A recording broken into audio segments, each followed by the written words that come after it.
Not this weekend.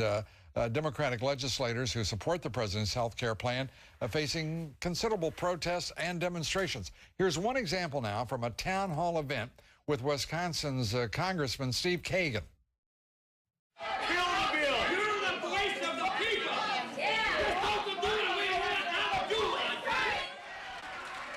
Joining me now to talk about this and other topics, three of my favorite political analysts: Ron Christie, president of Christie Strategies, former special assistant to President Bush; Errol Louis, CNN contributor, columnist for the New York Daily News; CNN contributor, Democratic strategist Sheinkopf. Gentlemen, good to have you with us. Wow, it looks like quite a reception there.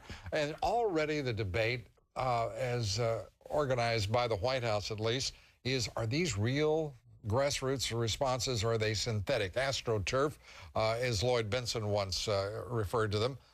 What's the deal, Hank? Some may very well be manufactured, and some may be a contagion, and some may, in fact, be very concerned. Look, we're talking about fooling with the economic issues of this country, healthcare being a significant one, and voters historically, going back, feel that when you fool with the economy, you're fooling with a very well-timed timepiece, very well cared for. When you fool with it in some way, people get nervous, and that's part of what's going on, Lou. Errol? What concerns me are the instances where it's clearly over the top. You've got, in at least one case, a congressman hanged in effigy, where it's starting to get really ugly, really nasty. What also concerns me is in some of the cases, you've got people who are clearly trying to shut down debate. You know, that memo that you talked about with Candy Crowley, it references tactics like standing up and shouting down the congressman before the first question gets asked. That, to me, is the opposite of debate. That, to me, is intolerable. It's not the best way to get the conversation started, but at least we've aired all of the issues. I think any real AstroTurf groups have been put on alert that they're being watched. I think it's very real. I think it's very real. You're looking at Congressman Doggett, who is in Austin, Texas, not exactly the most conservative area in the country. Keith Ellison in Michigan. You're looking at Arlen Specter and Kathleen Sebelius in Pennsylvania.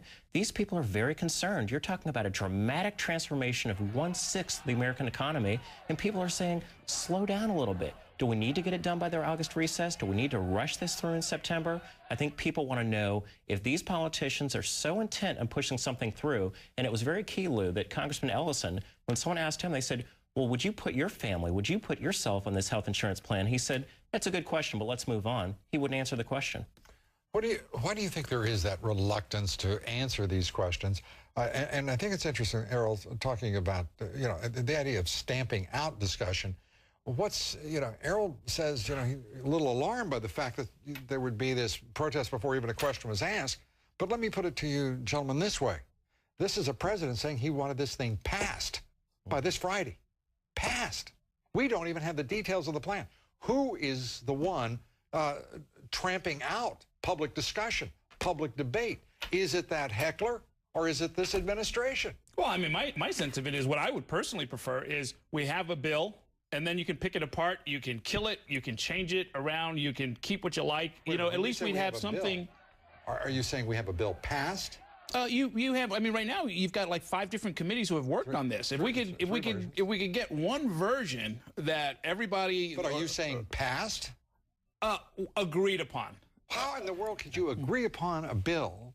Now, this is why I ask you, and I'd love to hear your answer. Yeah. Who is trampling out debate and discussion here? Is it the president, or is it that heckler? Well, listen, you know that, you know, we're watching the lobbyists spend over $1 million per day, and we know that their strategy has been, let's delay it and then we'll kill it.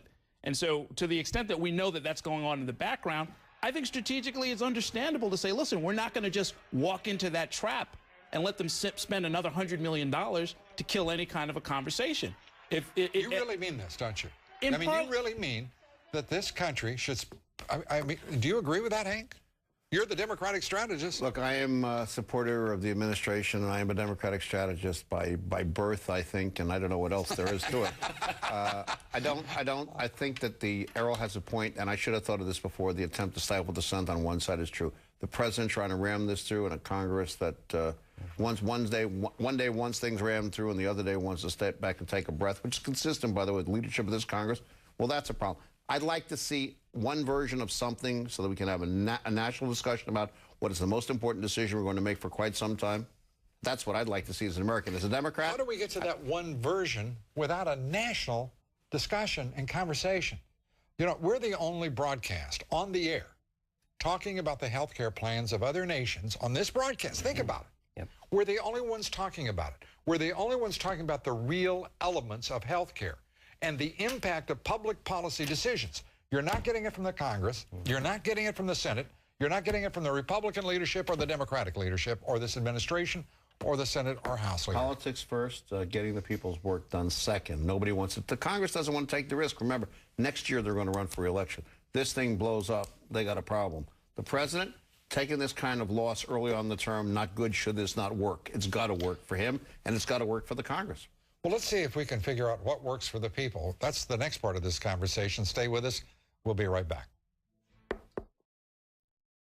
We're back with our panel, and Hank, as I'm saying, why aren't the interests of the people first? We've got a lot of, frankly, lip service from both parties, but the actions of this Congress and this administration, I mean, you know, choose your poison. Because the first job is to get reelected, Lou, and the special interests that are lobbying against this or for it pick up the tab for those elections by contributing to PACs and by funding independent expenditures and 527s and putting up the money on a constant basis. This is not a system where the Congress responds to the people. The Congress responds to interests. The president responds to the people. It's a very different set of circumstances. That's why he's on the air and running around all the time. So we're fools to allow this Congress to touch a sixth of this economy. We're fools to not put the pressure on the Congress by saying, look, guys, get the work done. What do we pay you for? Well, here's something caught my eye. Secretary of Health and Human Services, Kathleen Sebelius, writing an op-ed in today's Washington Post, said, lifting the burden of worry is what she called it. This is a line that I found interesting. We can't let the details distract us from the huge benefits that reform will bring. The urgency behind reform has nothing to do with the schedule of Congress and everything to do with the needs of the American people. It sounded like a variant on President Obama saying the deadline was set by the people. I mean, what is this? What is that language? Explain to me what that is. I think of it as the response, as we were saying a minute ago, to if you know that there are actors who are acting, maybe not quite in bad faith, but certainly in their interests, and that those who want to end this process are going to try and delay it and then end it. It puts you in a very peculiar position if you're the White House. You have to either risk running into the political schedule of the 2010 elections, or you have to sort of sit and wait and try to conduct a debate, knowing that there are people who are going to stretch it out endlessly. But we're talking about real people here who could probably use a better system. By the way, the use of the word reform here is specious on the part of every journalist. Sure. There's nothing in this that's reform which implies better. But this is the exact theme that we've seen with this administration. Trust us. Don't worry about the details. Trust us. We saw the stimulus bill that hasn't really been stimulating the economy. You looked at the Cash for Clunkers program. For goodness sakes, Lou, if they can't run a program for $1 billion dealing with trading in of old vehicles... Well, they fixed that. They're going to run one for $3 billion. Yeah, but how can we trust them? But it's the devil of the details of they don't want the American people looking at the details of this, because if they do, they'll recognize this isn't reform, this isn't bringing down costs, this isn't bringing down the curve of making sure that we can have people covered. It's all about ramming something through because that's politically what they want to do, which is entirely different of, is this in the best interest of the American people, and is this the best prescription for reforming our healthcare system? Two entirely different issues. Two entirely different issues. The issue that remains is, what do we do? And we have a Congress no one seems to trust, a president whose approval ratings on this policy are declining, is doing nothing here, arguably better than doing just anything, which seems to be the other prescription. One of the things we should do probably is ask the congressman to shut down the machines that send out the form letters for the signatures made by computer and start talking to people about a very simple fact.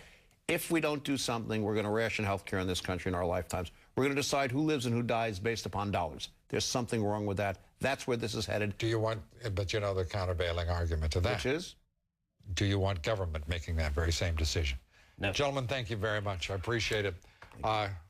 We'll have more answers next time, right, guys? Always. Thank you very much. Up at the top of the hour, Campbell Brown. Campbell. Hey, Lou, we've got some more breaking news.